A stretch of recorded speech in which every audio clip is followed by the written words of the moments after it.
5।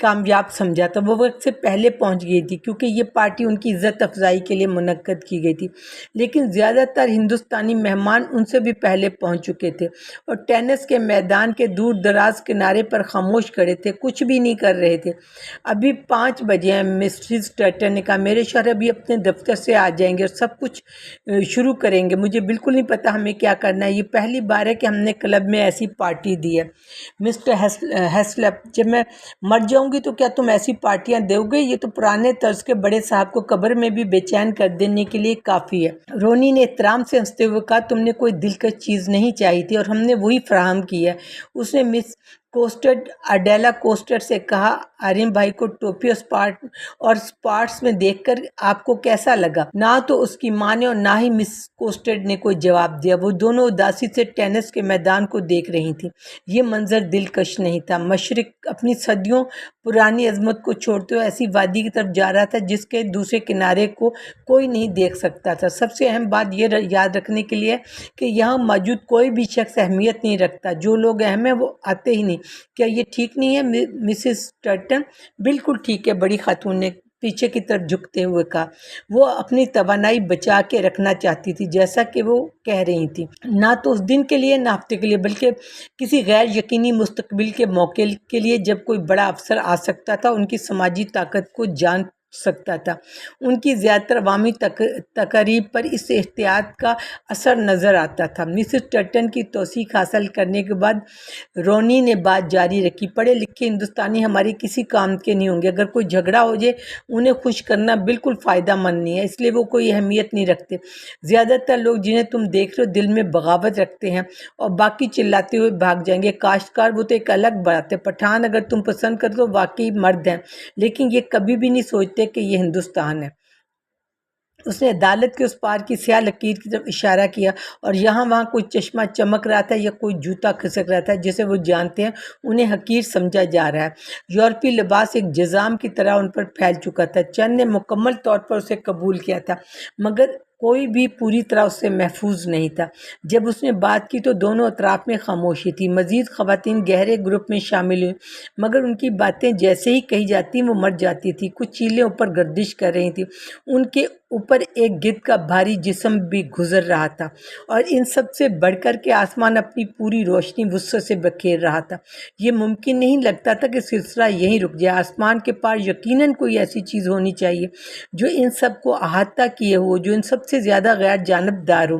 پھر وہ cousin Kate کے بارے میں باتیں کرنے لگے۔ انہوں نے اپنی زندگی کے رویے کو سٹیج پر دوبارہ پیش کرنے کی کوشش کی اور انگریز متوسط طبقے کے افراد کی طرح لباس پہننے کی کوشش کی جو وہ حقیقت میں تھے۔ اگلے سال وہ کوالٹی اسٹریٹ یا the European of the guard پیش کریں گے۔ سوائے اس سالانہ مداخلت کے انہوں نے ادب کو چھوڑ رکھا تھا، مردوں کے پاس اس کے لیے وقت نہیں تھا اور عورتیں وہی کرتی تھیں جو مردوں کے ساتھ بانٹ سکتی تھیں۔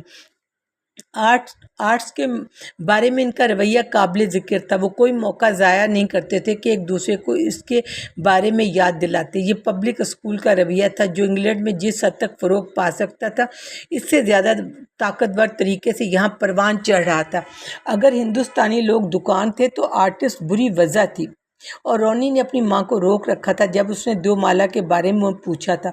دیومالا یاد رکھنا ایک کمزوری تھی، یقیناً یہ ایسا آلہ نہیں تھا جس کا ذکر عوام میں کیا جائے۔ اب اسے محسوس ہوا اس کے فیصلے کتنی برداشت کرنے والے اور روایتی ہو گئے ہیں۔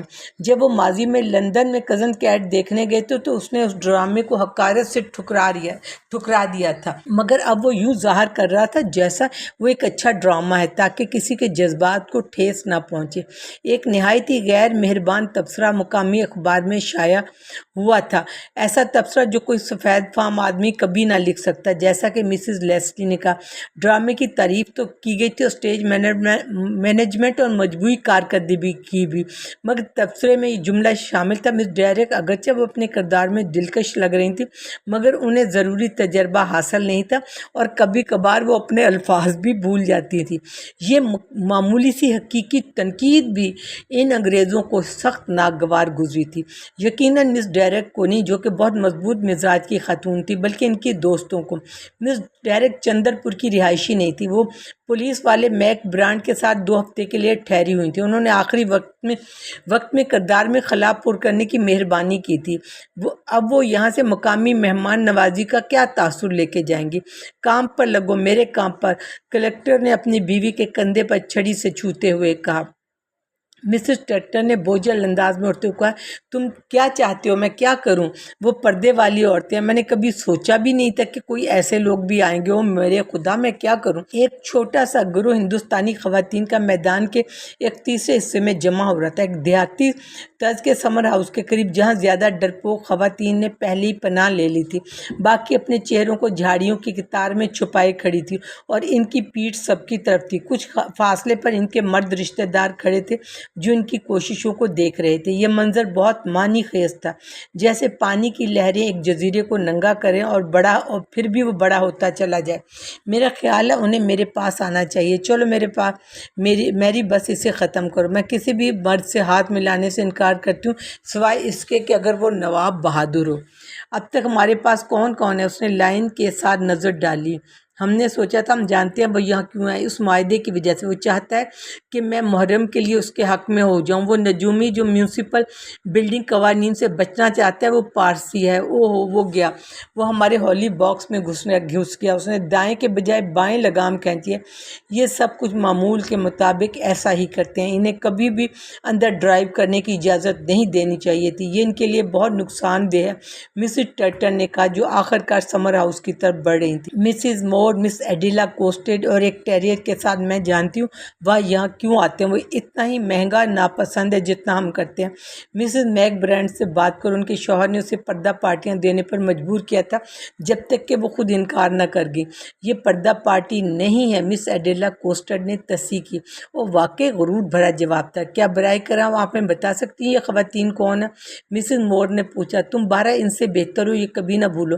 تم ہندوستان میں ہر ایک شخص سے بہتر ہو، سوائے 1-2 رانیوں کے، اور وہ بھی برابری پر ہیں ہمارے۔ آگے بڑھتے اس نے گروہ سے ہاتھ ملائے اور میں چند خیر مقدمی الفاظ کے۔ اس نے زبان تو سیکھ لی تھی مگر صرف اپنے نوکروں سے بات کرنے کے لیے، اس لیے اسے کسی بھی مہذب طریقے کا علم نہیں تھا اور صرف حکم دینے والے طریقے ہی جانتی تھی۔ جیسے اس کی بات ختم ہوئی، اس نے اپنے ساتھیوں سے پوچھا، کیا یہی وہ لوگ تھے جو آپ چاہتے تھے؟ برائے کرم خواتین کو بتائیں، کاش ہم ان کی زبان بول سکتے، مگر اب ہم ان کے ملک میں آئے ہیں، شاید ہم تھوڑی سی آپ کی زبان بول سکتے ہیں، ان خواتین میں سے ایک نے کہا۔ وہ حیرت کی بات ہے، وہ سمجھتی ہیں، مسز ٹرٹن نے کہا، ایسٹرن بورن، بکولی، ہائی پارک کارنیک، ان خواتین میں سے ایک نے کہا۔ ہاں، یہ انگریزی بولتی ہیں مگر ہم بات کر سکتے ہیں، یہ کتنا خوشگوار ہے، اڈیلا نے خوشی سے کہا۔ اس کا چہرہ خوشی سے چمکنے لگا اور روشن ہو گیا۔ وہ پیرس کو بھی جانتی ہے، ایک تماشائی نے پکار کر کہا۔ وہ راستے میں پیرس سے گزرتی ہے، یقیناً، مسٹر ٹرٹن نے کہا، جیسے وہ ہجرت کرنے والے پرندوں کی نقل و حرکت بیان کر رہی ہے۔ جب اس نے معلوم کیا کہ ان میں سے کچھ مغربی رنگ ڈھنگ اختیار کیے ہیں، اس کا رویہ مزید سرد ہو گیا، کیونکہ شاید وہ بھی اپنے معیار پر تب بھی لاگو نہیں کر سکتی تھی۔ یہ چھوٹی خاتون، یہ میری بیوی ہے، محترمہ بھٹاچاریہ، دیکھنے والے نے وضاحت کی۔ یہ لمبی خاتون، یہ میری بہن ہے، یہ محترمہ داس ہے۔ چھوٹی اور لمبی خواتین دونوں نے اپنی ساڑیاں درست کی اور مسکرائیں۔ ان کی حرکات میں ایک عجیب سی غیر یقینی تھی، جیسے کوئی ایسا نیا طریقہ تلاش کر رہی ہوں جو نہ تو مشرق فراہم کر سکتا تھا نہ مغرب۔ جب محترمہ بھٹاچاریہ کے شوہر نے بات کی تو وہ ان سے منہ موڑ گئی، لیکن دوسرے مردوں کو دیکھنے میں انہیں کوئی اعتراض نہیں تھا۔ در حقیقت سبھی خواتین غیر یقینی تھی، کبھی سہمی، کبھی بحال، کبھی کھلکھلاتی، کبھی معذور یا مایوسی کے چھوٹے چھوٹے اشارے کرتی۔ جو کچھ بھی کہا جا سکتا تھا، باری باری ٹیریئر کو پیار کرتی یا اس سے دور ہٹتی جاتی۔ محترمہ کوسٹیڈ کے سامنے اب وہ موقع تھا جس میں اس کی خواہش تھی کہ دوستانہ ہندوستانی خواتین اس کے سامنے موجود تھیں۔ انہوں نے ان سے بات چیت پر آمادہ کرنے کی کوشش کی، لیکن وہ ناکام رہی۔ وہ ان کی شائستگی کی بازگو دیوار کے خلاف بے سود کوشش کرتی رہی۔ جو کچھ بھی کہتی ان کے جواب میں انکار کی سرگوشیاں سنائی دیتی، جو اس وقت تشویش میں بدل جاتی جب وہ اپنی جیب سے رومال گرا دیتی۔ اس نے کچھ نہ کرنے کی کوشش کی تاکہ دیکھے کہ اس سے کیا حاصل ہوتا۔ انہوں نے بھی کچھ نہیں کیا۔ محترمہ مور بھی اسی طرح ناکام رہی۔ محترمہ ٹنٹن نے غیر دلچسپی سے انتظار کیا، وہ جانتی تھی یہ سب شروع سے ہی بے خوفی تھی۔ جب وہ وہاں سے رخصت ہوئی تو محترمہ مور نے ایک جذبے کے تحت محترمہ بھٹاچاریہ سے کہا، جن کا چہرہ انہیں پسند آیا تھا، کیا آپ اجازت دیں گی ہم کبھی آپ سے ملنے آئیں؟ کب اس نے خوش دلی سے جواب دیا، جب بھی آپ کے لیے آسان ہو، تمام دن آسان ہے، جمعرات یقیناً ضرور، ہمیں بہت خوشی ہوگی، یہ واقعی خوشی کی بات ہے۔ وقت کے بارے میں کیا خیال ہے؟ تمام وقت آسان ہے، برائے کرم ہمیں بتائیں آپ کو کون سا وقت زیادہ پسند ہے۔ ہم آپ کے ملک میں اجنبی، ہم نہیں جانتے کہ آپ کے ہاں مہمان کب آتے ہیں، محترمہ ایڈیلا کوسٹیڈ نے کہا۔ محترمہ بھٹاچاریہ کو بھی شاید یہ علم نہیں تھا، ان کے اشارے یہی ظاہر کرتے تھے، وہ جانتی تھی کہ جمعراتیں شروع ہونے کے بعد سے انگریزی خواتین میں سے ایک دن انہیں ملنے آئیں گی، وہ ہمیشہ گھر پر ہی رہتی ہیں، ہر چیز انہیں خوش کرتی ہے، کوئی بات انہیں حیران نہیں کرتی۔ ان مزید کہا، آج ہم کلکتہ جا رہے ہیں۔ واقعی؟ ایڈیل نے کہا، پہلے اس بات کا مطلب نہ سمجھے، پھر وہ چلائے، لیکن آپ جا رہے ہیں تو ہم آپ کو یہاں نہیں پائیں گے۔ محترمہ بھٹاچاریہ نے اس بات کی تردید نہیں کی، مگر اس کے شوہر نے فاصلے سے آواز دی، ہاں آپ جمعرات کو ہمارے یہاں ضرور آئیے، لیکن آپ تو کلکتہ ہوں گے۔ نہیں ہم وہاں نہیں ہوں گے۔ انہیں جلدی سے بیگم سے بنگالی میں کچھ کہا، ہم آپ کو جمعرات کو انتظار کریں گے۔ جمعرات؟ عورت نے دوہرایا، آپ نے کہیں ہماری وجہ سے اپنی روانگی مؤخر تو نہیں کرتی؟ محترمہ مور نے نہایت حیرت سے پوچھا، نہیں بالکل نہیں، ہم ایسے لوگ نہیں، ہنستے بولے، مجھے یقین ہے آپ نے ایسا کیا۔ برائے کرم یہ بات مجھے پریشان کر رہی ہے۔ اب ہر کوئی ہنس رہا تھا، مگر ان کے ہنسنے میں یہ تاثر نہیں تھا کہ انہوں نے کوئی غلطی کی ہے۔ ایک بے ترتیب بات چیت شروع ہوئی، جس کے دوران محترمہ ٹنٹن ہنستے ہوئے پیچھے ہٹ گئی۔ نتیجہ یہ نکلا کہ وہ لوگ جمعرات کو آئیں گے، لیکن صبح سویرے تک کہ محترمہ بھٹاچاریہ کے منصوبے زیادہ سے زیادہ برباد نہ ہوں۔ محترم بھٹاچاریہ، ان کے شوہر ان کے لیے اپنی بگی بھیجیں گے، خادمین کے ساتھ جو انہیں راستہ بتائیں گے۔ کیا انہیں معلوم تھا وہ کہاں رہتی ہیں؟ ہاں بالکل، انہیں سب کچھ معلوم تھا۔ وہ دوبارہ ہنس پڑے۔ جب وہ رخصت ہوئے، تعریفوں اور مسکراہٹوں کی بچھاڑ کے درمیان تین خواتین جو اب تک استقبالیہ میں حصہ نہ لے سکتی تھی، یکدم سائیکل کی ہوئے پرندے کی طرح چھپر سے نکلی اور انہیں جھک کر سلام کیا۔ اس دوران کلکٹر اپنے دورے پر گیا ہوا تھا، وہ خوشگوار باتیں کرتا، چند مزاحیہ باتیں کرتا جنہیں زور و شور سے سراہا جاتا، لیکن وہ تقریباً ہر ایک مہمان کے خلاف کچھ نہ کچھ جانتا تھا، اس لیے وہ بہت رسمی تھا۔ جب وہ دھوکہ نہ دیتے تو بھنگ، عورتیں یا بدتر چیزوں کی بات ہوتی ہے، حتیٰ کہ جو قابل قبول تھا وہ اس سے بھی کچھ حاصل کرنے کی کوشش نہ کرتے۔ حمید اللہ کو بھی یہی لگا کہ کلکٹر نے اچھا کام کیا، لیکن محمود علی جیسے دوسرے لوگ بہت مایوس تھے۔ وہ پختہ یقین رکھتے تھے کہ ٹنٹن کے اس اعلیٰ افسران نے پارٹی دینے پر مجبور کیا۔ وہ پورا وقت بے بس غصے میں جل رہا تھا، اور انہوں نے کچھ ایسے لوگوں کو بھی متاثر کیا جو معاملے کو زیادہ صحت مند نظریے سے دیکھنے کے قابل تھے۔ مگر پھر بھی محمود علی کو خوشی کہ وہ آیا وہ دلچسپ ہے، خاص طور جب انہیں کم ہی کھولا جاتا ہے۔ اسے انگریزی کلب کے رسوم و رواج کا مشاہدہ کرنا اور اس کے بعد اپنے دوستوں کے سامنے مزاحیہ انداز میں بیان کرنا پسند آئے گا۔ مسٹر ٹنٹن کے بعد وہ افسر جس نے فرائض سب سے بہتر انجام دیے وہ تھے مسٹر فیلڈنگ، جو چھوٹے سے سرکاری کالج کے پرنسپل تھے۔ وہ ضلع کے بارے میں زیادہ نہیں جانتے تھے، اور نہ ہی یہاں کے باشندوں کے خلاف ان کے کوئی تعصبات تھے، اس لیے وہ کم مایوسانہ ذہنیت میں تھے۔ وہ صحت مند و خوش مزاج تھے اور ادھر ادھر ہنسی مذاق کرتے رہے۔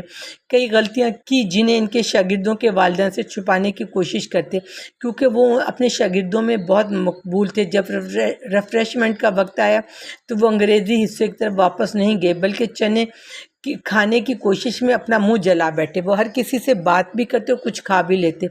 بہت ساری اجنبی چیزوں کے درمیان انہوں نے جانا کہ انگلینڈ سے آئی ہوئی دو نئی خواتین نے بہت اچھی کارکردگی دکھائی ہے، اور ان کی محترمہ بھٹاچاریہ کی مہمان بننے کی خواہش نے نہ صرف انہیں بلکہ تمام ہندوستانیوں کو خوش کر دیا تھا جو اس بات سے آگاہ تھے۔ یہ بات بھی مسٹر فیلڈنگ کو بہت پسند آئی۔ وہ ان دو نئی خواتین کو تقریباً نہیں جانتے تھے، مگر انہوں نے فیصلہ کیا کہ وہ انہیں بتائیں گے کہ ان کی دوستی کی خواہش ہے کہ لوگوں کو کتنی خوشی ہوگی۔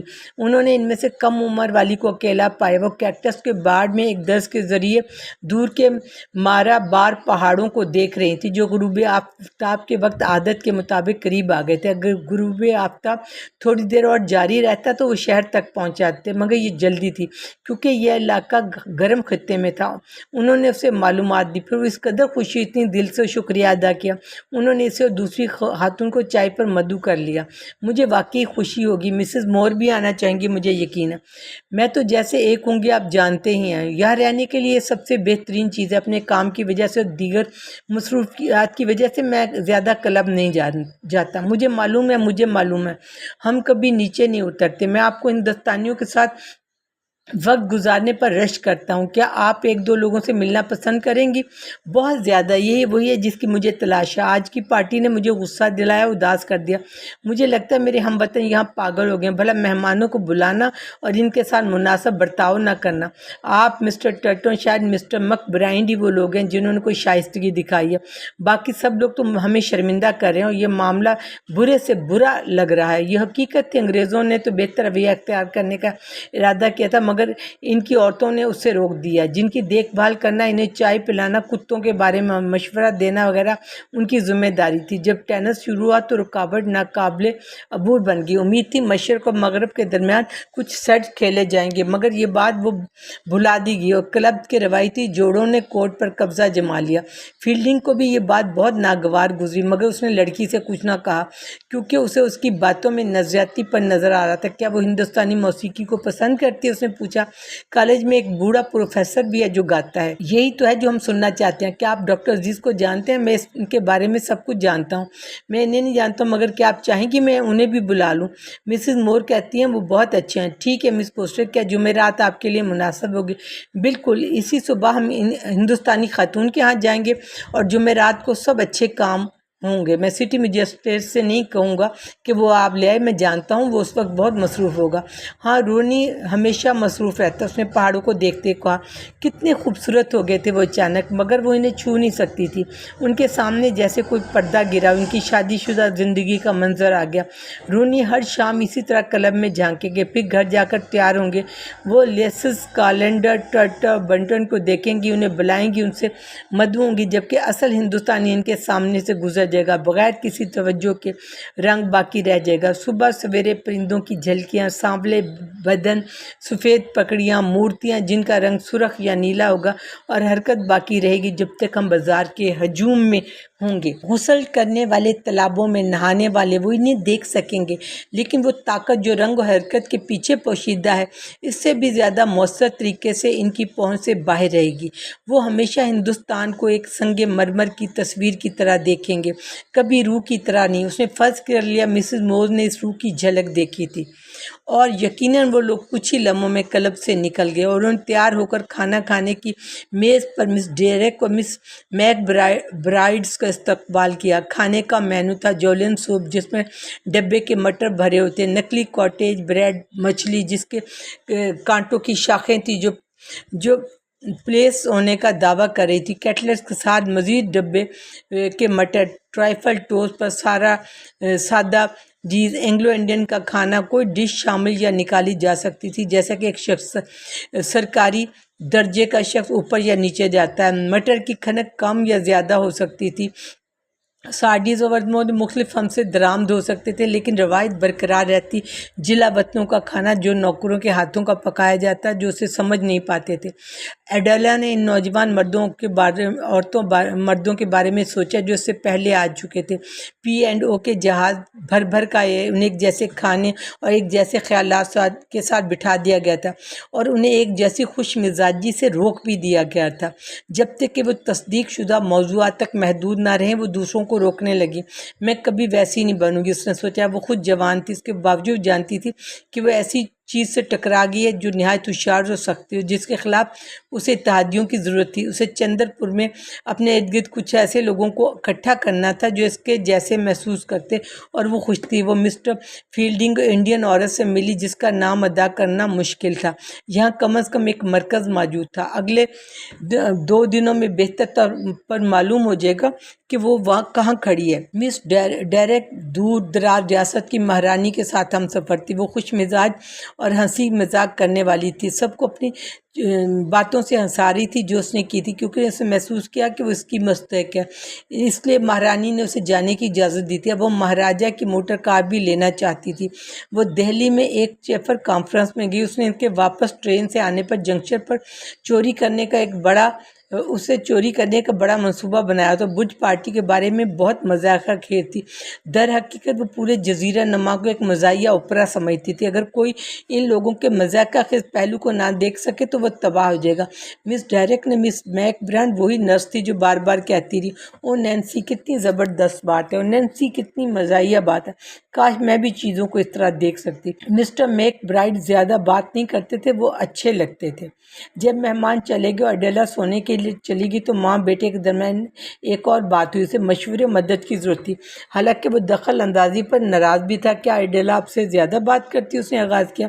میں کام میں اتنا مصروف ہوں، میں اس نے اتنا دیکھ نہیں پاتا جتنی امید تھی، لیکن امید ہے کہ وہ یہاں آرام دہ محسوس کر رہی ہوگی۔ اڈیلا اور میں زیادہ تر ہندوستان کے بارے میں بات کرتے ہیں عزیز، کیونکہ تم نے ذکر کیا، تم بالکل ٹھیک کہہ رہے ہو، تم اس کے ساتھ اکیلے زیادہ وقت گزارنا چاہیے، پھر لوگ باتیں کریں گے۔ خیر انہیں کبھی تو باتیں کرنی ہوں گی، انہیں باتیں کرنے دو، لوگ یہاں بہت عجیب ہیں اور یہ جگہ گھر جیسی نہیں ہے، ہر وقت تمہارا سامنا ان کے نظروں کے سامنے ہوتا ہے، جیسا کہ بڑے صاحب نے تمہیں پہلے ہی مثال سمجھا دیا تھا۔ ایک چھوٹی سی مثال لے لو، جب اڈیلا کلب کے احاطے کی حد پر چلی گئی اور فیلڈنگ اس کے پیچھے گیا، میں نے دیکھا مسز کیلنڈر نے اسے نوٹ کیا۔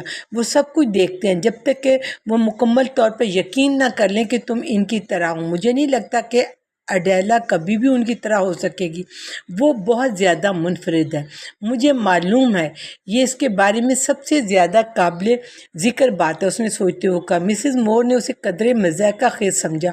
لندن کی نجی زندگی کی عادت کے مطابق وہ یہ سمجھنے سے قاصر تھی کہ بظاہر اتنا پراسرار ہندوستان اصل میں نجی زندگی سے بالکل محروم ہے، اور اسی وجہ سے یہاں کے آداب اور روایات کو زیادہ اہمیت دی جاتی ہے۔ مجھے امید ہے اس کے دل میں کوئی بات نہیں، اس نے آگے کہا۔ اس سے پوچھو، خود پوچھو میرے پیارے لڑکے، شاید اس نے گرمی کے بارے میں کچھ کہانیاں سن رکھی ہوں، لیکن یقیناً میں اسے اپریل میں پہاڑوں کی طرف بھیجوں گا۔ میں ایسا شوہر نہیں بنوں گا جو اپنی بیویوں کو میدانوں میں جلنے کے لیے رکھے، اور یہ موسم کی وجہ سے نہیں ہوگا۔ ہندوستان میں موسم کے علاوہ کچھ نہیں ہے میری پیاری ماں، یہ ساری بات کا آغاز اور اختتام ہے۔ ہاں، جیسا کہ مسٹر میک برائڈ کہہ رہے تھے، لیکن زیادہ تر اینگلو انڈین خود ہی ہیں جو ایڈیلا کے ساتھ پر ثواب روڑ سکتے ہیں۔ وہ سمجھتی ہے کہ وہ ہندوستانیوں کے ساتھ اچھا برتاؤ نہیں کرتے۔ میں نے تمہیں کیا کہا تھا؟ اس نے اپنی نرم آواز کو چھوڑتے ہوئے کہا۔ میں نے پچھلے ہفتے ہی جان لیا تھا، یہ عورتوں جیسا ہی ہوتا ہے، وہ ضمنی مسئلے پر زیادہ فکر مند ہوتی ہیں۔ وہ اپنی حیرت میں ایڈیلا کو بھول گئی۔ ضمنی مسئلہ اس نے دہرایا، یہ کیسے ہو سکتا ہے؟ یہاں ہم خوش اخلاقی دکھانے کے لیے نہیں آئے۔ تمہارا کیا مطلب ہے؟ جو میں کہہ رہا ہوں وہی ہے کہ ہم انصاف کرنے اور امن قائم رکھنے کے لیے آئے ہیں۔ یہی میرے خیالات ہیں۔ ہندوستان کوئی ڈرائنگ روم نہیں ہے، تمہارے خیالات کسی دیوتا جیسے ہیں ماں، اس نے سکون سے کہا، لیکن اسے اس کے خیالات سے زیادہ ان کا انداز پریشان کر رہا تھا۔ اپنا غصہ کم کرنے کی کوشش کرتے ہوئے کہا، ہندوستانی دیوتاؤں کو پسند کرتا ہے، انگریز دیوتا بننے کا بہانہ پسند کرتے ہیں، ان سب کا کوئی فائدہ نہیں، ہم یہیں رہیں گے، اس ملک کو ہمیں برداشت کرنا پڑے گا، چاہے وہ دیوتا ہوں یا نہ ہوں۔ دیکھو، وہ کچھ دکھ کے ساتھ بولا، تم اور ایڈیلا چاہتے ہو میں کیا کروں؟ کیا میں اپنی کلاس کے خلاف جاؤں، ان لوگوں کے خلاف جو میں یہاں احترام اور عزت پسند کرتا ہوں؟ کیا میں اپنی طاقت کھو دوں جو میرے پاس اس ملک میں بھلائی کرنے کے لیے ہے، کیونکہ میرا رویہ خوشگوار نہیں؟ تم دونوں میں سے کوئی بھی میری بات نہیں سمجھتا، ورنہ تم مجھ سے ایسی فضول بحث نہیں کرتے۔ مجھے اچھی طرح پتہ ہے کہ مجھے کیسا برتاؤ کرنا ہے۔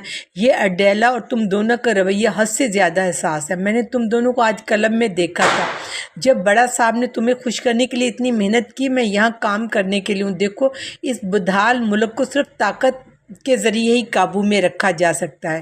میں کوئی مشینری نہیں ہوں، نہ کوئی لیبر پارٹی کا کارکن ہوں، نہ ہی کوئی مہم ہمدردانہ اور ادبی آدمی ہوں۔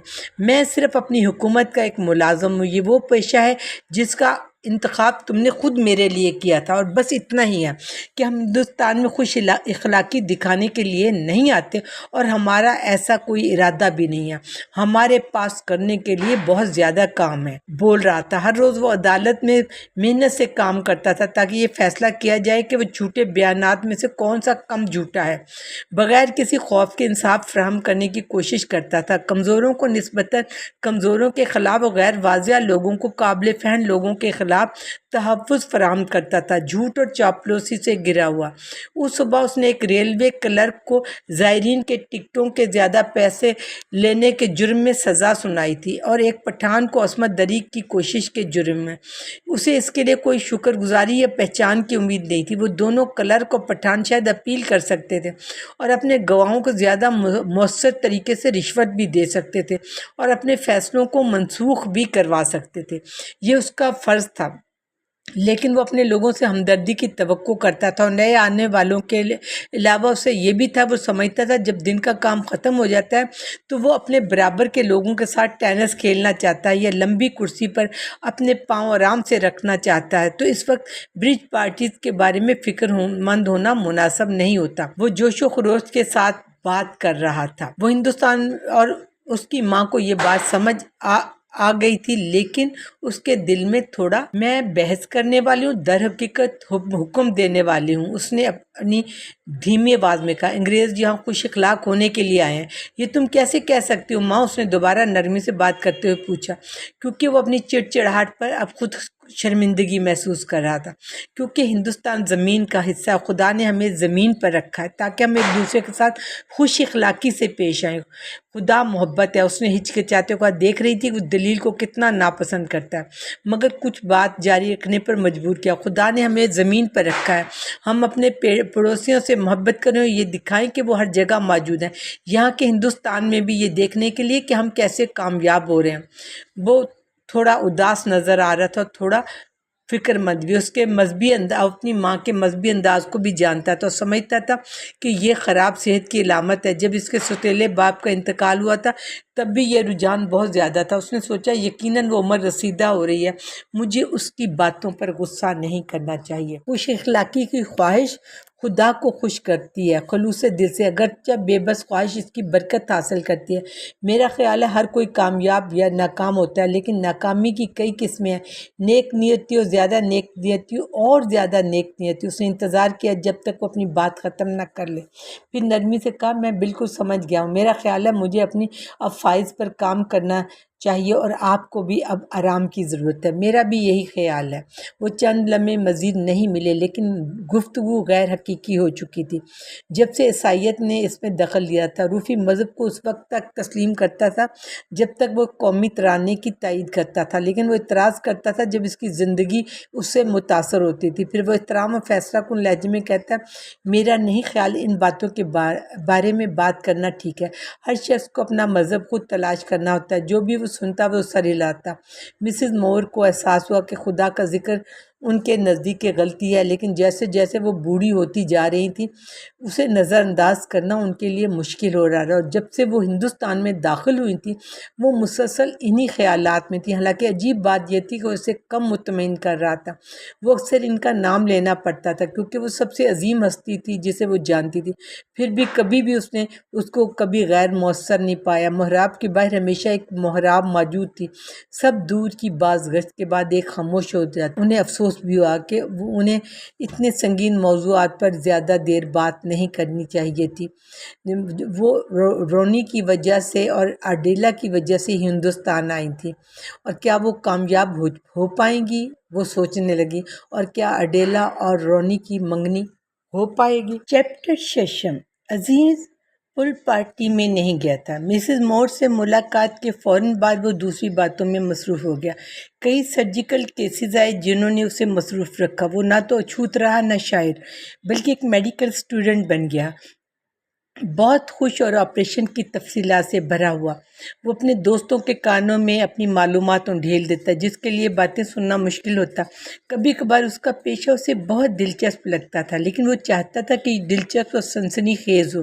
اس کا ہاتھ سائنسی تھا، دماغ نہیں۔ وہ چاقو سے محبت کرتا تھا اور اسے نہایت مہارت سے استعمال کرتا تھا، اور جدید ترین سیریز لگانا بھی پسند تھا، لیکن باقاعدہ اور حفظان صحت کی بوریت اسے ناگوار گزرتی۔ جب وہ کسی شخص کو ٹائیفائڈ کی ویکسین لگاتا تو خود بغیر فلٹر کیے ہوئے پانی پی لیتا۔ ایسے آدمی سے تم کیا امید کر سکتے ہو؟